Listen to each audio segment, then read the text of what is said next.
Paz seja convosco. Vamos abrir a palavra, amados, no livro de Êxodo, capítulo 20.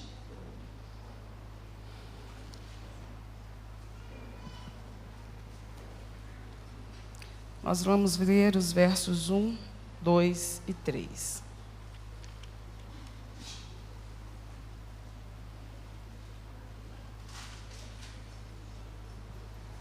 Então falou Deus todas estas palavras, dizendo: Eu sou o Senhor teu Deus, que te tirei da terra do Egito, da casa da servidão.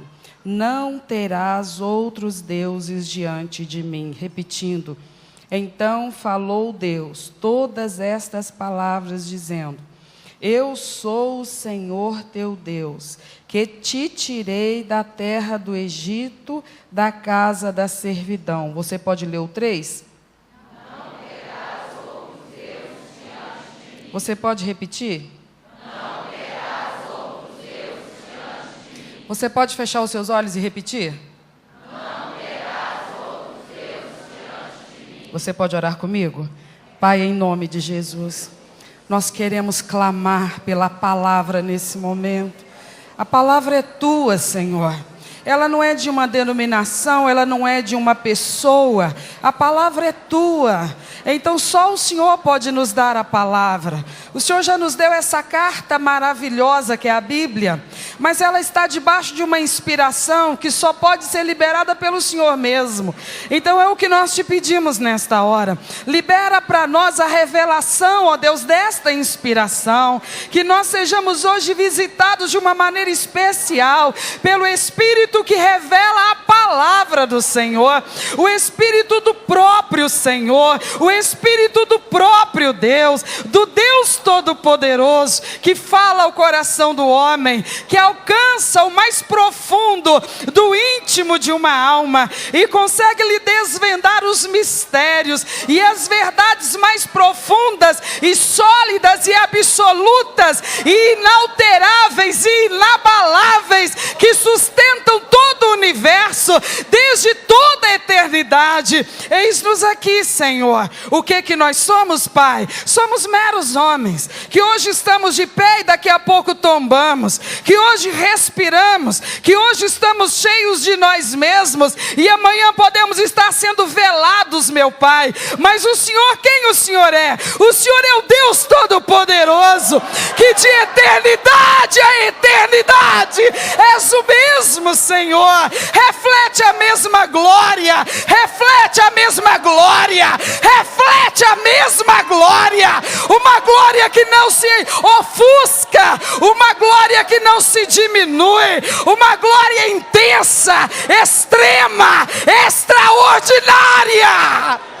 Eis-nos diante de Ti, Pai, e diante de Ti nós só podemos estar com o coração mais humilde possível, porque é o que cabe a nós, meu Deus, estar diante de Ti com a mais sincera humildade e Te pedir: conversa conosco, Deus, por meio da Tua bendita palavra. Abre o nosso entendimento, Deus. Perdoa nossa arrogância, Senhor. Perdoa nosso orgulho. Perdoa nossa vaidade, sustentados em cima de coisas que na verdade não dão sustentação a isso tudo, porque nada é nosso, tudo é do Senhor.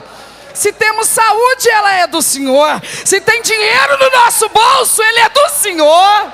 Se nós temos uma família, ela é do Senhor. Se temos vida, ela é do Senhor. Nós não temos nada.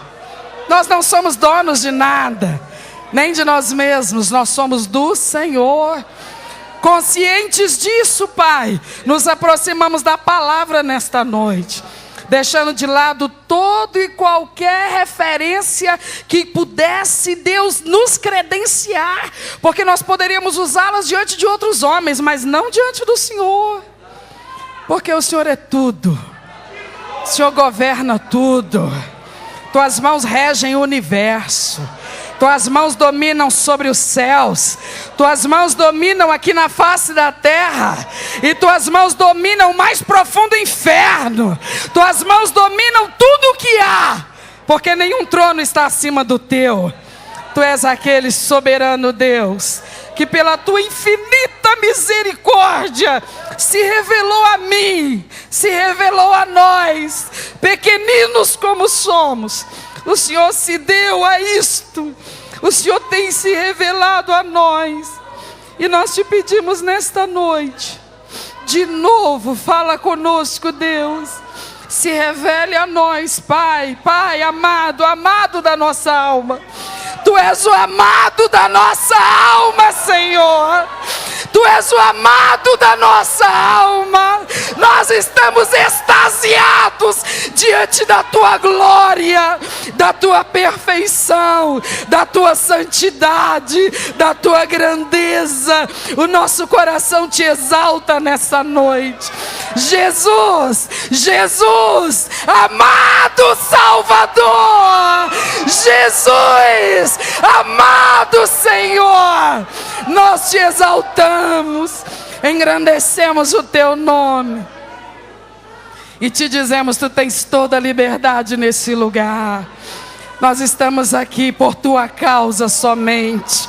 Nós viemos aqui para te dizer que nós te amamos, Senhor, que o nosso coração é teu, meu Deus, que nós não sabemos viver sem o Senhor nessa terra, e te pedimos: endireita nossos caminhos diante de ti, porque nós não podemos perder esta graça, nós não podemos perder esse privilégio.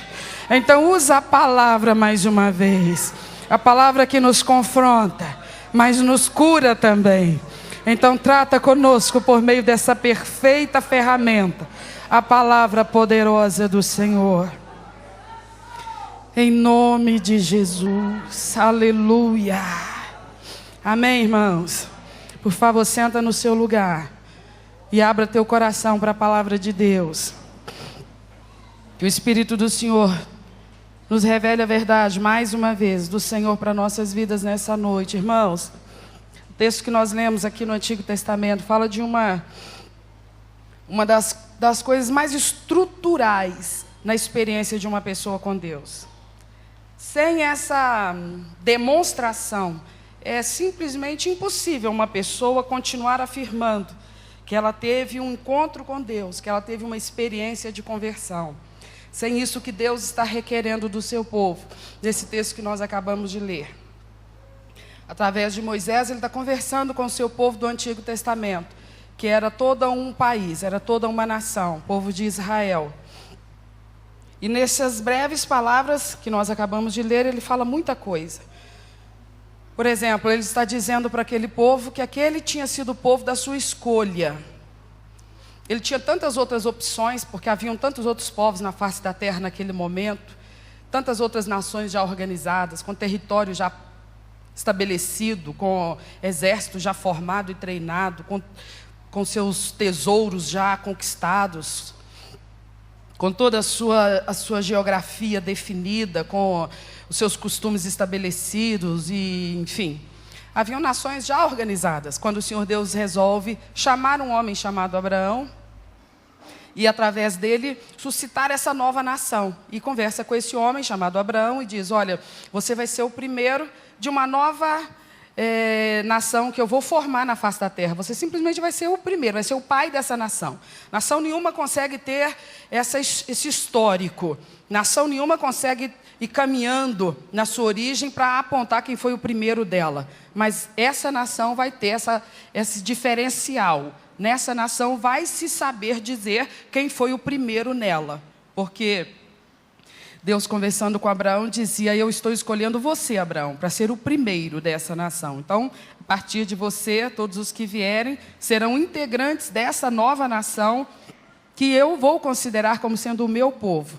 E vou tratar com este povo como sendo o meu povo de uma maneira diferenciada, porque tenho planos, porque tenho propósitos na vida desse povo que virá das suas entranhas, que serão seus descendentes. E a gente sabe que a história da descendência de Abraão teve, a nosso ver, altos e baixos, situações boas e situações difíceis, situações de deleite, mas também situações de agravo, de sofrimentos terríveis.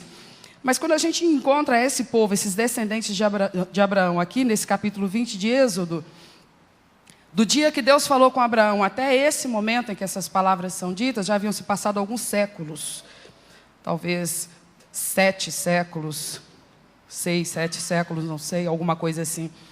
E ele está conversando agora com a descendência de Abraão. Eles já haviam sido uma grande família, uma importante família, uma numerosa família, quando deixaram o território onde Abraão havia vivido desde a chamada, desde que ele havia sido deslocado por Deus da região onde ele havia sido criado e onde ele morava com seus parentes, para a região onde Deus havia mostrado para ele.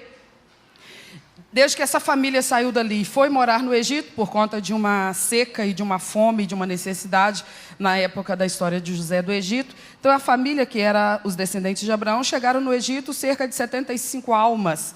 Era uma família numerosa, mas estava longe de ser considerada uma nação, né? Para uma família era muita gente, 75, nosso pai.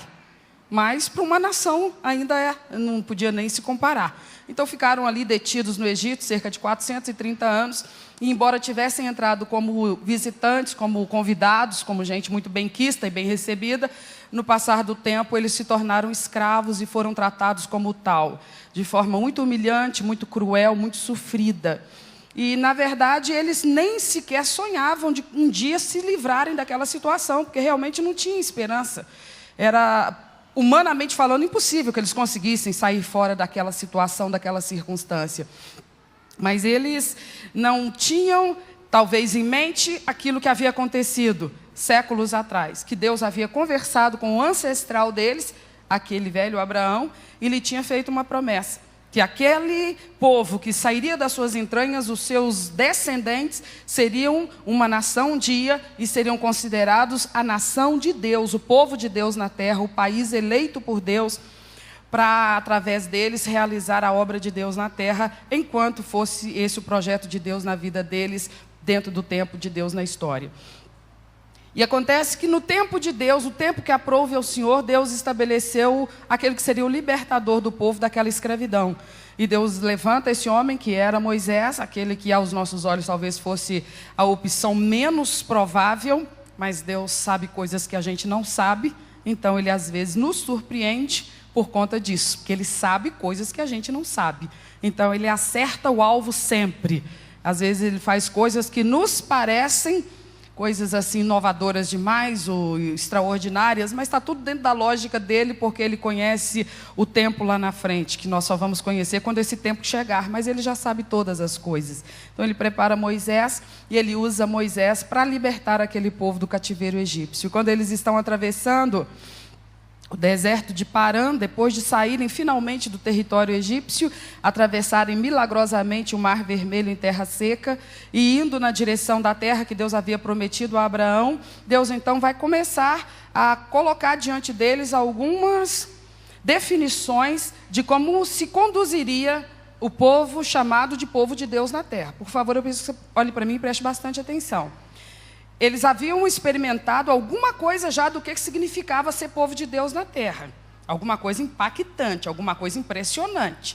Porque eles, nem nos mais extraordinários sonhos, eles supuseram um dia conseguir sair daquele cativeiro. E não é que a coisa aconteceu? Pois um dia, um belo dia, quando ninguém podia imaginar que isso aconteceria, o faraó liberou, mandou abrir os portões e eles puderam sair. E quando eles estavam diante do Mar Vermelho, com montanhas em volta, não tinha como escapar, pois aconteceu o inimaginável. Deus fez o mar abrir, fez surgir terra seca e eles atravessaram. Então, coisas assim, fora do normal, estavam acontecendo. Coisas inexplicáveis, cientificamente falando, racionalmente falando, estavam acontecendo. E tudo aquilo, no entender deles, eram evidências que, de fato, Deus estava assumindo a responsabilidade por aquele povo, que era a descendência de Abraão, que era o homem a quem Deus tinha prometido assumir, de fato, o cuidado por esse povo que seriam seus descendentes. Então, havia chegado o momento, havia chegado a hora. E então Deus começa agora a mostrar para eles, não é só bênção não, não é só livramento não. Não são só atos extraordinários para beneficiar e favorecer vocês, não. O meu projeto para vocês envolve mais coisas. Envolve algum projeto de conduta também. Tem alguns pontos que eu preciso estabelecer para vocês, que se referem ao comportamento de vocês em várias áreas ou em todas as áreas da vida diária de vocês. E vou pegar por aquilo que é a base, aquilo que vai dar sustentação a todo o resto, que é o relacionamento de vocês comigo, o Deus de vocês. Então, a partir disso, eu vou pontuar para vocês como é que vai ser a organização da vida de vocês, do cotidiano de vocês, da conduta de vocês, do comportamento de vocês, da ética de vocês, da honestidade de vocês, no dia a dia, em todas as áreas. Mas vamos lançar a base, para que então construamos essa moralidade que vocês vão vivenciar todos os dias como sendo o meu povo na terra. E ele começa falando essas palavras que nós acabamos de ler.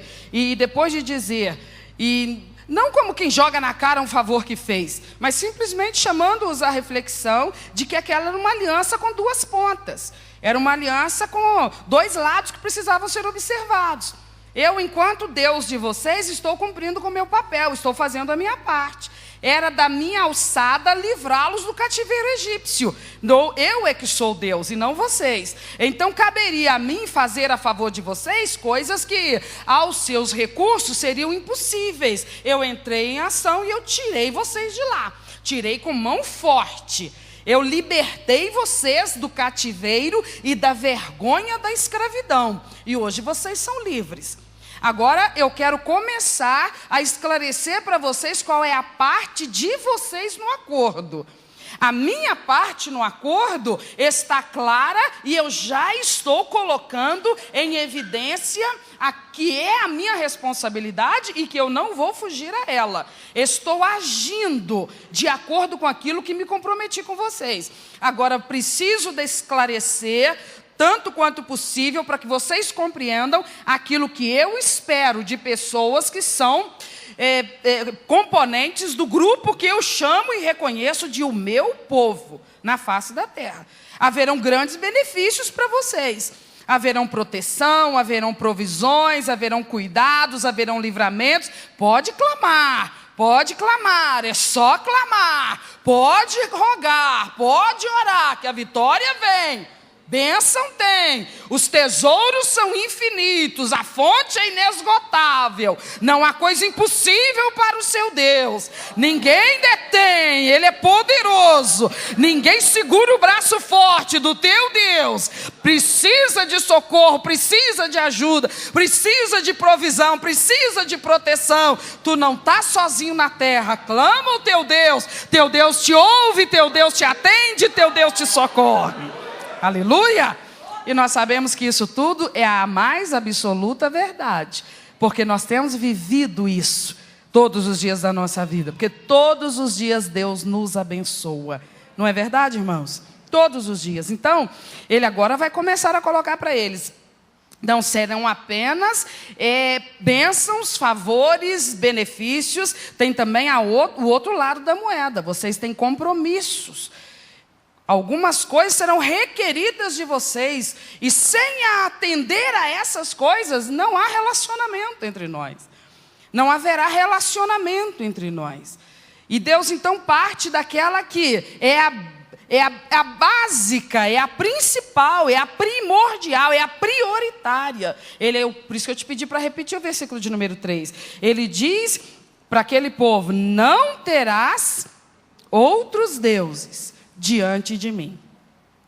Isso é uma coisa que, para aqueles tempos, era altamente discrepante. Por quê? Porque todas as nações eram politeístas. Todos os povos tinham essa cultura, tinham esse hábito. Era cultural, era normal. Todas as nações reconheciam várias divindades.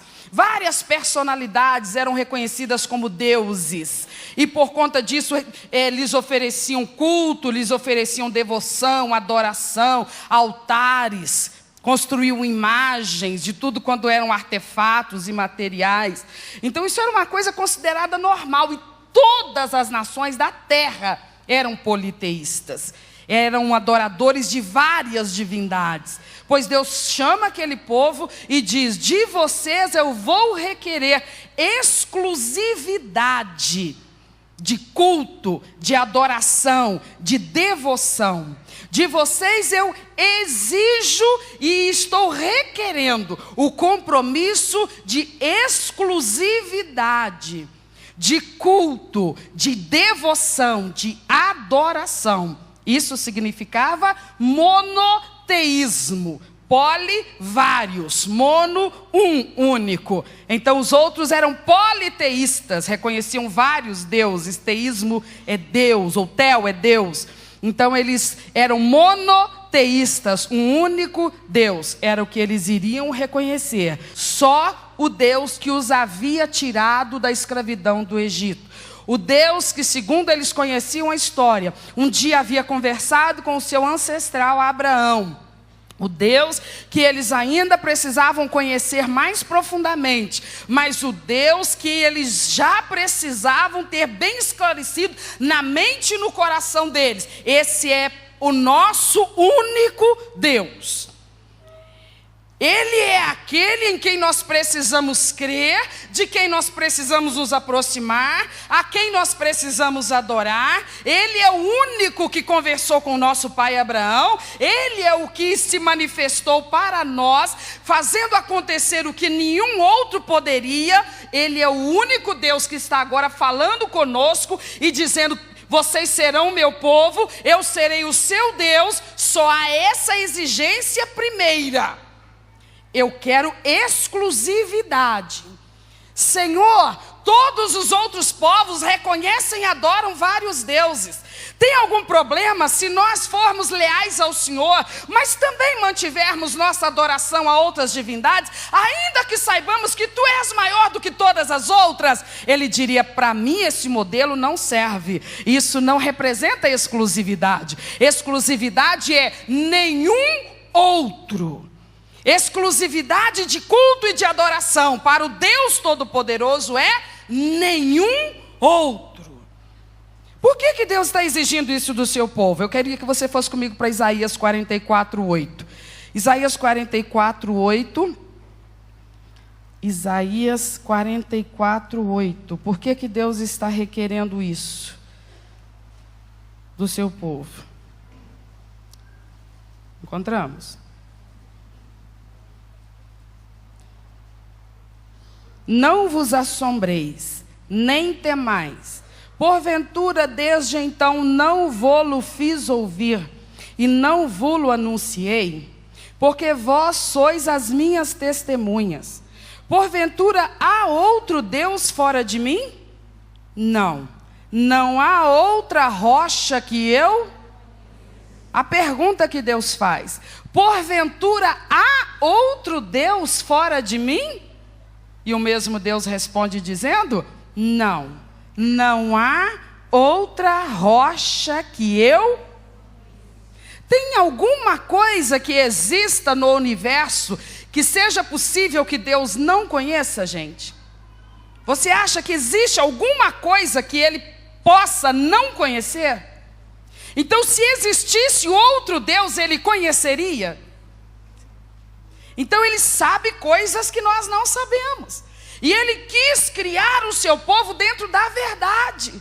Ele disse assim: se vocês adorarem outros deuses, se vocês invocarem outros deuses, se vocês cultuarem outros deuses, vocês estarão se rendendo a mentiras, a farsas. Porque outros deuses são meramente farsas. Porque de verdade só há um. O Deus que vos tirou da escravidão e da vergonha do Egito, e que vos conduz à Canaã prometida. O Deus que com mão forte lhes atravessou em terra seca no meio do mar vermelho. O Deus que com braço forte lhe sustenta 40 anos no deserto, sem morrer de sede ou de fome. O Deus que todos os dias manifesta diante dos seus olhos a grandeza da sua sabedoria e a força do seu braço, livrando você, livrando a sua vida dos laços invisíveis que te cercam, que tramam contra você e que os seus olhos nem detectam, não enxergam. Mas o Deus que está sobre a tua vida enxerga o que tu não enxerga e te livra de perigos que tu nem tem consciência deles. Haveria outro Deus capaz de cuidar de ti nessa terra? Tu serias responsável por uma decisão e uma escolha dessa, de confiar a tua existência a uma farsa? Seria prudente entregar a história da tua vida, entregar os rumos da tua vida nessa terra e na eternidade a uma farsa, a um Deus inventado, há uma divindade inventada, há uma farsa que só farsa produz, há um engodo que só engodo gera? Ele diz: há algum outro Deus além de mim? Fora de mim? Não há outra rocha que eu conheça. Senhor, por que requeres de nós que só adoremos a Ti, só reconheçamos a Ti, só nos devotemos a Ti? Por uma única razão: porque não há outro Deus além de mim. Aleluia! A gente tem problema com o monoteísmo, irmãos. A gente tem problema de atender a essa exigência do relacionamento com Deus. De quando Ele vira para nós e diz assim: você quer receber Cristo como Senhor da sua vida? Quer se tornar um cristão evangélico? Pois uma exigência lhe é apresentada logo de cara: rompa com toda a devoção a qualquer divindade a qual você tenha se prostrado até agora. Rompa definitivamente com qualquer forma de culto que não tenha Cristo como centro e alvo único e absoluto. Se você virar e disser assim: eu não posso fazer isso, eu não posso negar os deuses da minha devoção, do meu nascimento até hoje, então tu não está preparado para um relacionamento com Deus. Porque o relacionamento com Deus, Ele não dispensa a exclusividade. O que Ele requereu do povo dele no Antigo Testamento, não se engane, Ele requer do seu povo hoje também. Naquele tempo, a pessoa, para fazer parte daquele povo de Deus lá no Antigo Testamento, ele tinha que ser descendente de Abraão. Lembra disso? Porque a promessa era para Abraão e aqueles que nascessem das suas entranhas, os seus descendentes, que vieram a formar a nação que recebe o nome de Israel. Hoje, para ser povo de Deus, nós conseguimos isso através de quem? Hein? Jesus. João capítulo 1, versículo 1. Não precisa abrir porque você sabe de cor. No princípio era o Verbo, e o Verbo era Deus, e o Verbo estava com Deus. Você sabe de cor. João 1,12. Você sabe de cor. Ele veio para o que eram seus, mas os seus não o receberam. Mas a todos quantos o receberam, deu-lhes o poder de serem feitos e chamados filhos de Deus. Então hoje, para ser parte do povo de Deus na terra, não precisa ser um israelita, um descendente de Abraão. O meio hoje não é esse. Hoje não é através da linhagem de Abraão. Hoje é através de outra pessoa. É por meio de Jesus Cristo. Ele é o Filho de Deus, por meio de quem a família de Deus cresce na face da terra.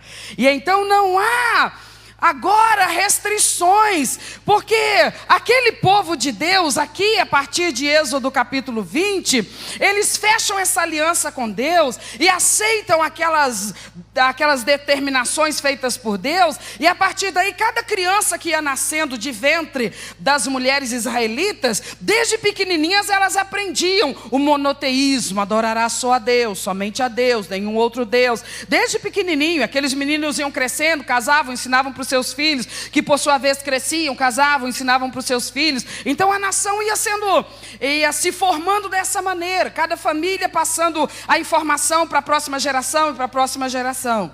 A igreja é diferente. A igreja, ela é composta de famílias ou de pessoas que elas, na grande maioria, elas não pertencem à família de Deus desde o berço. Elas não são convertidas a Cristo desde criança.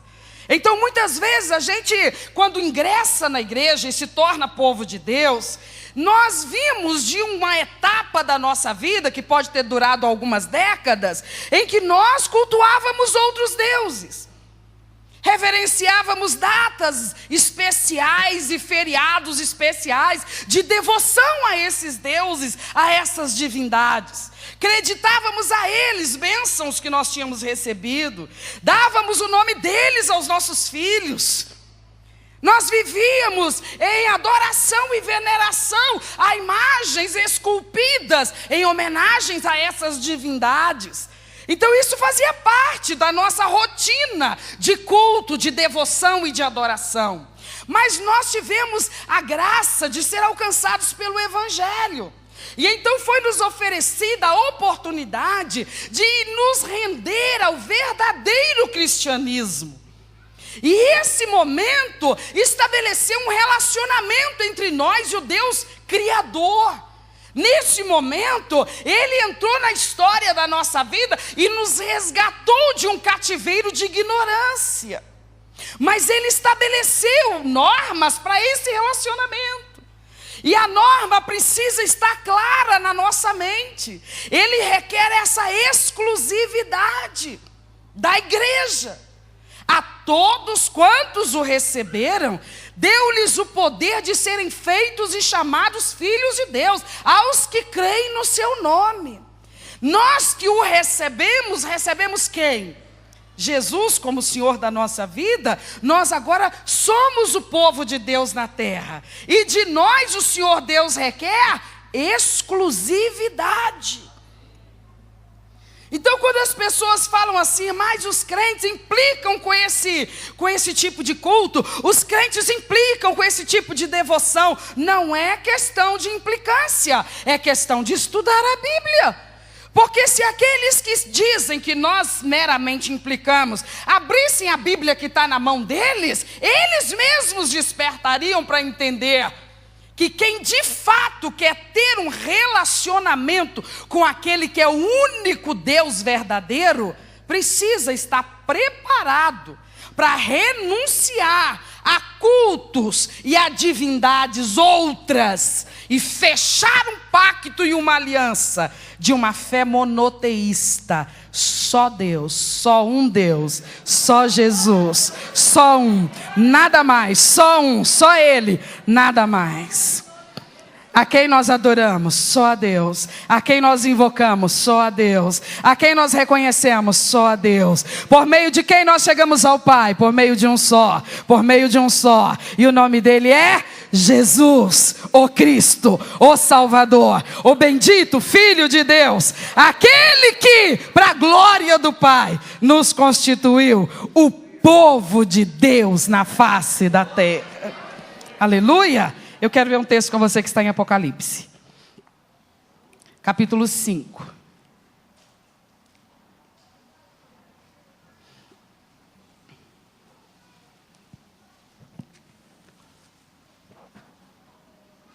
A partir do versículo 7. Apocalipse 5, a partir do versículo 7.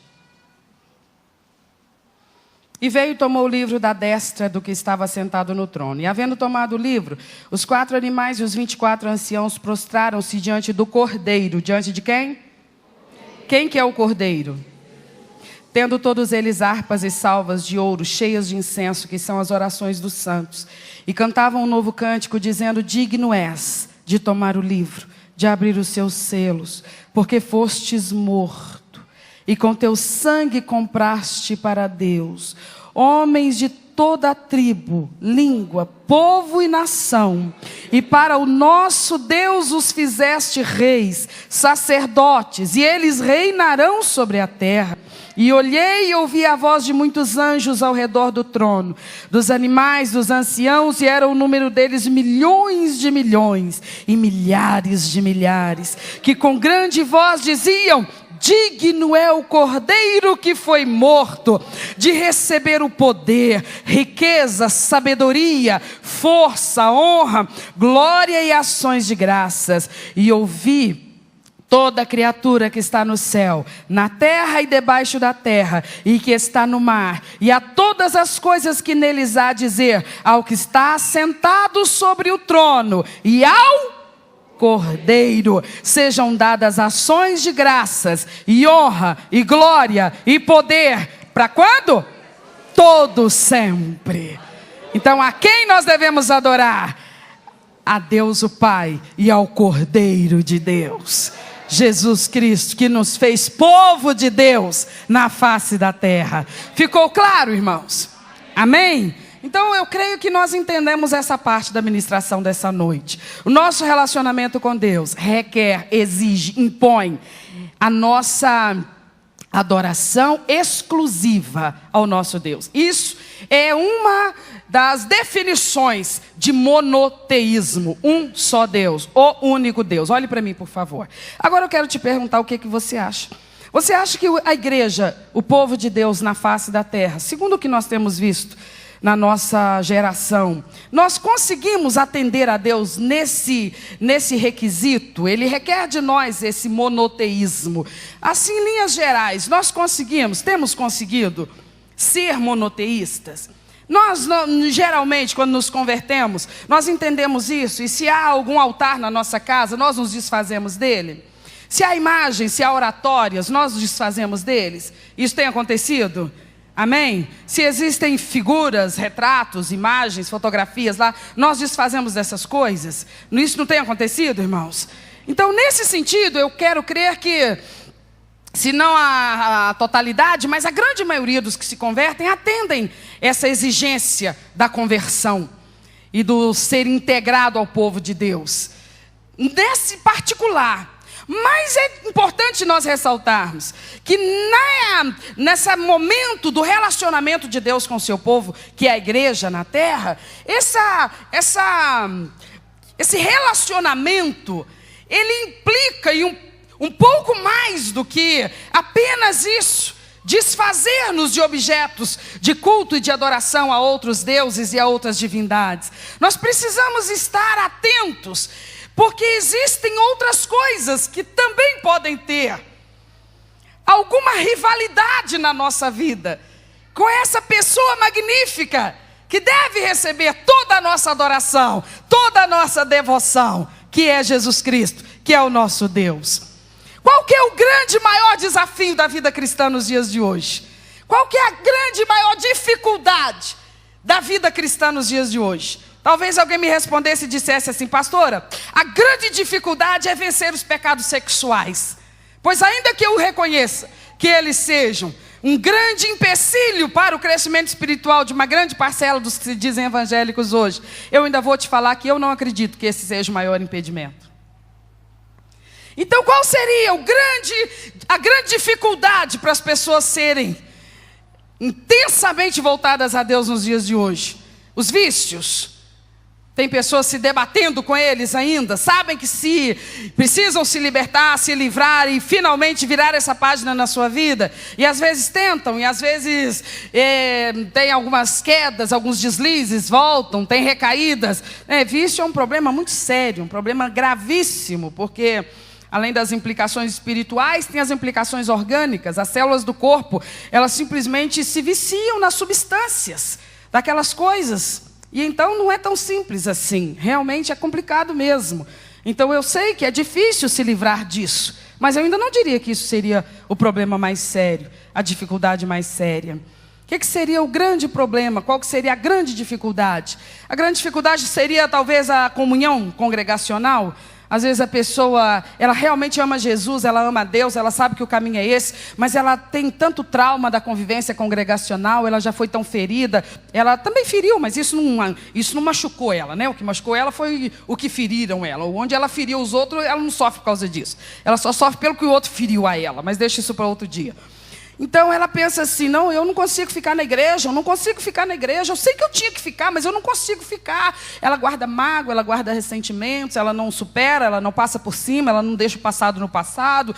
E aí isso é um grande Essa é uma grande dificuldade para algumas pessoas que gostariam, dizem pelo menos, que gostariam de estar firmes e frutíferos na igreja, mas elas não conseguem por causa disso. Igreja é muito complicado e as pessoas dificultam muito as coisas. Outras pessoas chegam a dizer para nós que o grande problema para elas permanecer com Cristo é o dinheiro, Elas não concordam com oferta, elas não concordam com dízimo, elas não concordam.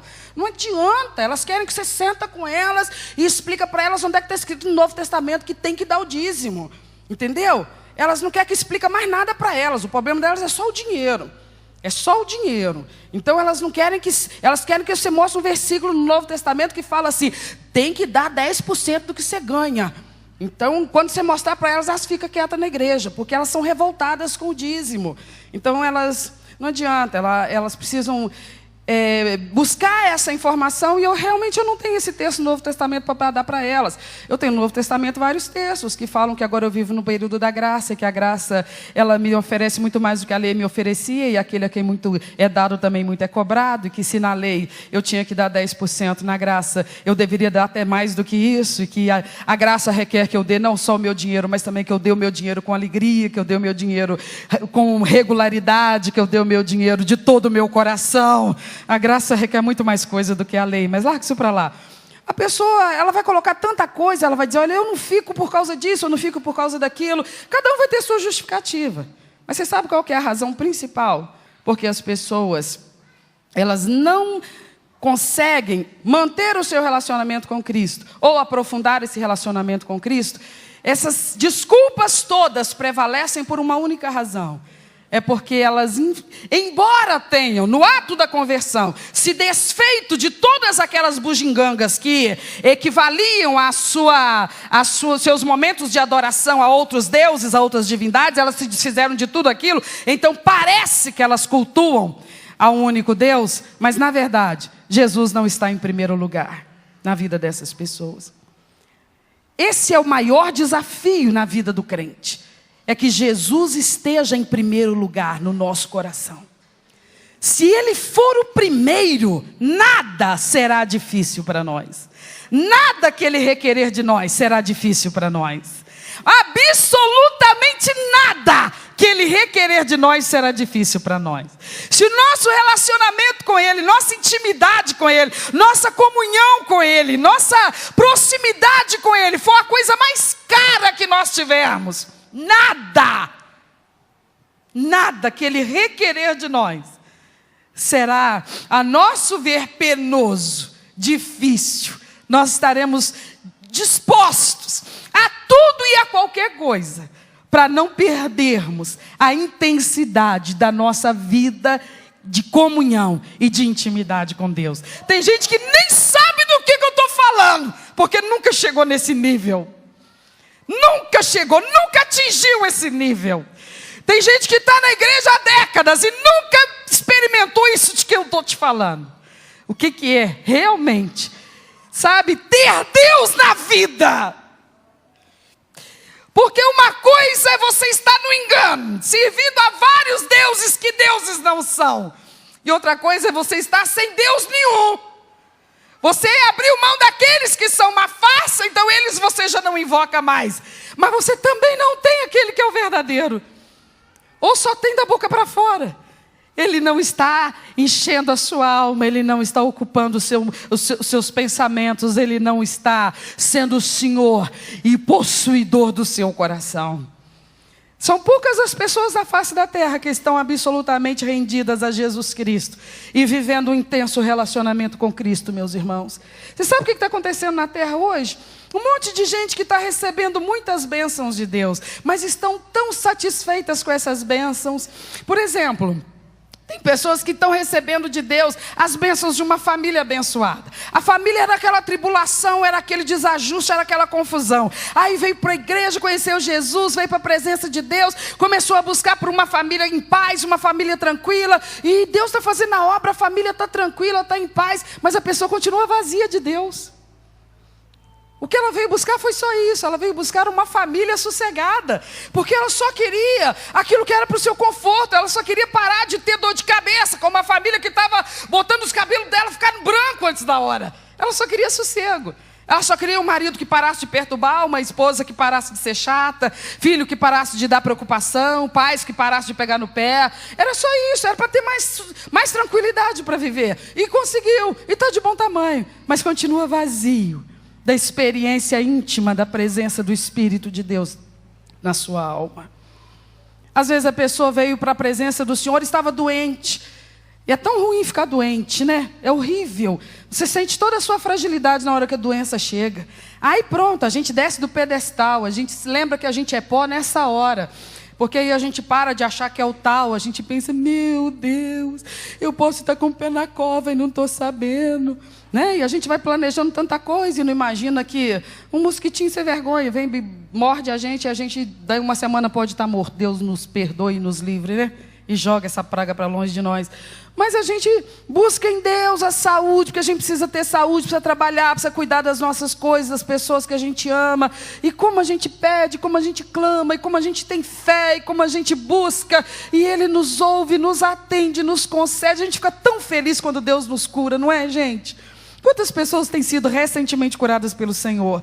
Nossa, que maravilha quando Ele nos toca e nos cura e nos dá os seus livramentos. A gente fica tão feliz, tão satisfeito. Mas às vezes o corpo está curado, mas a alma continua vazia. Você sabe o que é uma alma vazia da presença de Deus? É uma alma que não está transbordando de paz. Ela não está transbordando de paz. Porque uma alma que está plena da presença de Deus, ela está plena de paz, porque Deus é Deus de paz. E onde Ele está, Ele leva tudo o que Ele tem. E Ele é Deus de paz. Aonde Deus está, está a paz de Deus. Mas tem gente que você vê, ele tem tudo que Deus lhe deu, mas ele não tem Deus, porque ele não tem a paz de Deus. É impossível você ter Deus e não ter a paz de Deus. E às vezes a pessoa está buscando o que Deus tem para dar, mas não está buscando o Deus que dá. Talvez seja isso que nós estamos precisando, ser despertados nessa noite. Porque esse relacionamento, ele pede uma exclusividade, mas também ele pede uma intimidade, uma pessoalidade, uma profundidade. Senão nós seremos dele, mas viveremos sem ele da mesma forma. Não por culpa dele. Vazios de Deus, sem Deus, como se não o conhecêssemos. E ficamos vendo pessoas correndo para lá e para cá, acendendo vela para esse, para aquele, e dizemos, nossa, que gente ignorante, nossa, que gente cega, que fé cega. Não, mas às vezes nós estamos no mesmo erro. Às vezes apenas a leitura é diferente, mas nós também estamos cegos diante da verdade. Eles cegos diante da mentira e nós cegos diante da verdade. O Deus que nós servimos é maravilhoso demais, irmãos. Nós não estamos vivendo a glória da presença de Deus na nossa vida todos os dias. Nós esperamos os momentos do culto em que alguém vai estar cantando aqui, nos dirigindo, ou pregando aqui, nos emocionando, para então a gente ter um espasmo, sabe, de prazer espiritual. Mas Deus tem mais do que isso para nos dar. Ele tem uma paz permanente para dominar a nossa alma.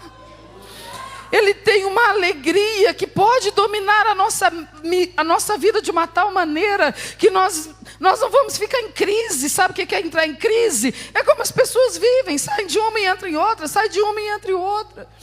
Pastor, o que eu posso fazer? O que eu posso fazer? Eu tenho que vigiar a minha vida particular com o meu Deus.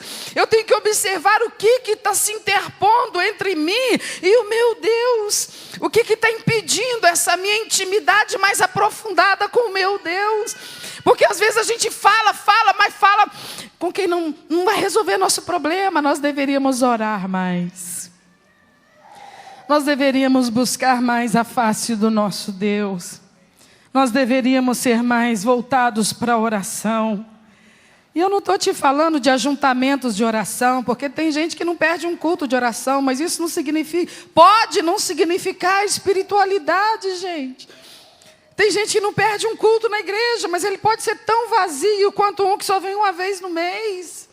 Atos religiosos, infelizmente, não refletem, não traduzem objetivamente, sabe, todo o tempo, aquilo que seja a verdade da vida espiritual das pessoas. Nós estamos vivendo um tempo no nosso país que está todo mundo atordoado, todo mundo assim, mas o povo de Deus não deveria estar assim, porque o poder da presença de Deus deveria acalmar a nossa alma, deveria sossegar o nosso coração. A intimidade com Deus deveria fazer a gente pensar assim: eu estou tranquilo, eu estou seguro. Eu estou seguro, sabe por quê? Por causa do que Ele me diz em Isaías 44:8. Há outro Deus além de mim? Não, você não poderia estar em mãos melhores. Não há outra rocha que eu conheça. Você está nas mãos do único que é de verdade, que é poderoso para cuidar da sua vida. Mas às vezes nós ficamos buscando as coisas que Ele tem para dar e nos esquecemos que o mais importante nesses dias, o que nós mais estamos precisando não é de coisas. Fala a verdade, irmãos. O que nós mais estamos precisando nesses dias não é de coisas. Vamos falar a verdade? Deus tem deixado faltar alguma coisa para nós? Nós podemos reclamar. Nós não estamos precisando pedir coisas. Nós estamos precisando pedir a face do Senhor. Nós estamos precisando buscar. Deus está requerendo de nós que nós tenhamos um pouco mais de zelo com o nosso relacionamento com Ele. Porque viver nessa terra vazio da presença dEle é tão perigoso quanto viver nessa terra servindo a deuses que deuses não são.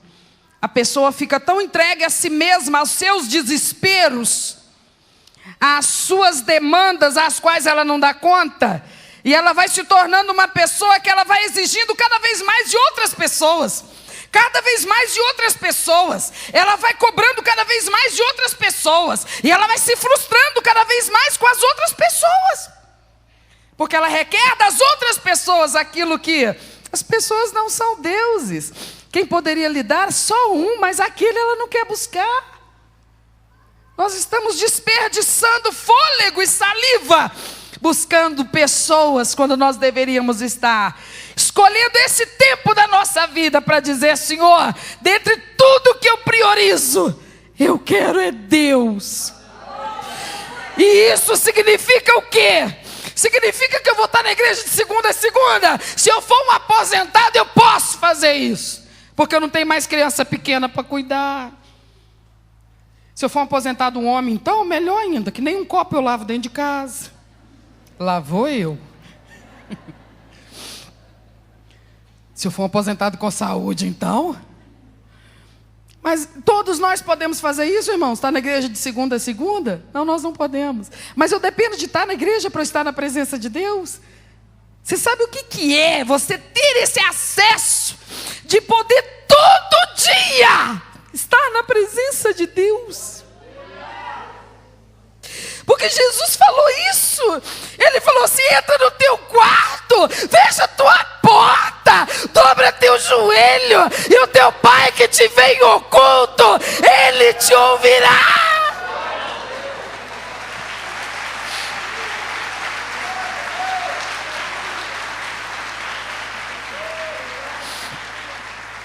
Nós somos povo de Deus, irmãos. Jesus Cristo nos conquistou. Ele pegou gente de todos os povos, línguas e nações. Ele chegou aqui no Brasil. Ele me achou, ele achou você. Ele incluiu a gente no povo de Deus na face da terra. E há uma aliança. Um lado da moeda é o Pai dizendo que vai cuidar de nós, e Ele tem cumprido a parte dele. E o outro lado da moeda, Ele requer de nós um relacionamento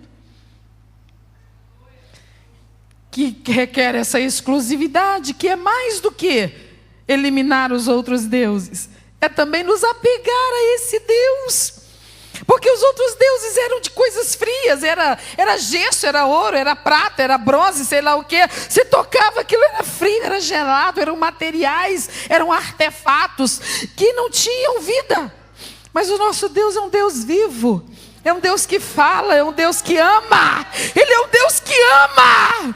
Ele é um Deus que ama a gente. Ele chega a dizer assim: pode uma mãe se esquecer do filho que ela amamenta? Ele está falando assim, ainda que ela quisesse, ela não conseguiria. Porque uma hora o peito dela vai estar produzindo tanto leite que vai começar a latejar. E mesmo que ela tiver com a cabeça cheia de outras coisas, a própria natureza vai fazer aquele peito ficar tão latente de tanto leite. E às vezes até com a temperatura alterada, às vezes até meio dolorido. Na mesma hora ela vai lembrar, nosso Deus, já venceu a hora do menino mamar. Aí nem que seja para o conforto dela mesma, ela vai lá alimentar o filho dela. Ele disse assim, mas ainda que uma mãe nesse estado se esqueça do filho do seu leite, eu nunca me esqueço de ti. Ele é um Deus que ama a gente, que chega perto da gente. Ele é um Deus que está pronto a se revelar para nós. Aprofundar a nossa experiência com Ele. Qual que é o crente que vai prevalecer nesses dias, irmãos? Quem é que não vai tombar? Você sabe que isso é uma guerra. E numa guerra muita gente cai. E tem muita gente caindo no meio evangélico. Sabe quem não está caindo? Quem está crescendo. Mas como é que cresce? Eu tenho que fazer um curso de teologia? Eu tenho que virar PhD em grego, em hebraico? Não. Tem gente que é por aí que perde a fé. Como é que cresce? Vai na receita do João Batista. João 3,30. Convém que ele cresça e que eu diminua. Se humilha na presença de Deus. Seja humilde na presença de Deus. Sabe, Deus é maravilhoso demais. Você conhece Ele? Você conhece alguma coisa dele? Você gostaria de saber mais sobre Ele? Quem que pode te falar? Quem que pode te mostrar? Só Ele mesmo. Quem que revela Deus para alguém? Quem que revela Deus para alguém? Só Ele mesmo. Ele fala assim, eu serei achado de todo aquele que me buscar. Busque a Deus. Busque a face de Deus. Busque a presença de Deus. Não se distraia com nada nessa terra. Nem com problema, nem com bênção. Nem com problema e nem com bênção. Não deixa nada te distrair. Porque qual que é o nosso alvo? Qual que é a alegria da nossa alma? É a presença do Cordeiro de Deus. Na nossa vida, no nosso coração. Fica de pé no seu lugar. Nós vamos falar com Ele agora. Você gosta de conversar com Ele? Você tem experiência de conversar com Ele? Reconhece e admite que a tua alma está precisando dEle. Que a nossa alma está carente dEle. Que nós estamos vivendo um momento da nossa vida que a única solução para nós é se Ele vier e nos visitar outra vez. E nos der uma nova porção da intimidade com Ele. Eu pedi muito a Deus que nessa noite Ele elegesse pessoas aqui dentro, com quem Ele começasse um novo trato, uma nova etapa no seu tratamento e na sua experiência espiritual. Feche os seus olhos, por favor. Algumas pessoas, Deus está trabalhando o seu coração aqui nessa noite, e você já tem há um tempo sido preparado por Deus, e Ele hoje está dizendo para você, Ele vai requerer de você algumas atitudes muito objetivas, mas Ele está pronto a se revelar a você, um pouco mais profundamente do que já fez até hoje. Porque Deus não quer se esconder do seu povo. Ele quer se revelar a nós. Se entrega de uma vez. Ele quer selar com o Espírito Santo. Ele quer batizar com o Espírito Santo. Ele quer preparar você. Ele quer levar você na olaria dele. Vai doer, vai. Mas confia nele. Confia nele. Ele faz vaso novo. Ele transforma. Ele restaura. Ele constrói um vaso de vitória. Um vaso de bênção. Comece a orar, comece a abrir a a sua boca e aclamar pelo novo de Deus na sua vida. O novo de Deus na sua alma. É a presença dele que nos cura. É a alegria dele que alegra a nossa alma. Não é o cônjuge que alegra a nossa alma. Não é o filho que alegra a nossa alma. Não é a conta no banco que alegra a nossa alma. A razão da nossa alegria é a presença de Jesus. É a experiência com Jesus Cristo. Abra sua boca e comece a falar com Ele. Peça a glória de Deus inundando a sua alma. Aleluia. Vai tocando o doce Espírito de Deus. Vai tirando neste momento todo o impedimento, Senhor. Eu sei que há vidas aqui que são separadas pelo Senhor para avançarem, ó Deus, a igreja na terra, ela não está inerte, ó Deus, tem gente sim, que ainda vai levar um tempo para despertar, mas tem outros que já estão despertando, então leva-os além, Senhor, leva-os mais altos, Senhor, leva-os ao próximo nível da experiência maravilhosa, de comunhão com o Senhor, de intimidade com o Senhor, porque Tu és tudo que nós temos, Tu és tudo que nós queremos, Tu és tudo que nós necessitamos, Tu és a razão da nossa alegria, Tu és a força da nossa vida. Nós temos que Te adorar nesta noite, amado Salvador da nossa alma. Dizer que, ó Deus, nada nesse mundo nos pode distrair, nada nesse mundo nos pode afastar de Ti, porque nós já sabemos a verdade. Ninguém se compara ao Senhor, nada se compara ao Senhor. Por isso nós estamos aqui de novo, no Teu jardim, Senhor. Nós estamos aqui no Teu jardim, nos dispondo para o Senhor, dizendo que o Senhor é o Deus da nossa adoração. Aleluia. Só você e Deus. Aleluia. Aleluia. Glória ao Teu nome, Jesus. Aleluia. Ore, ore, ore. Ore.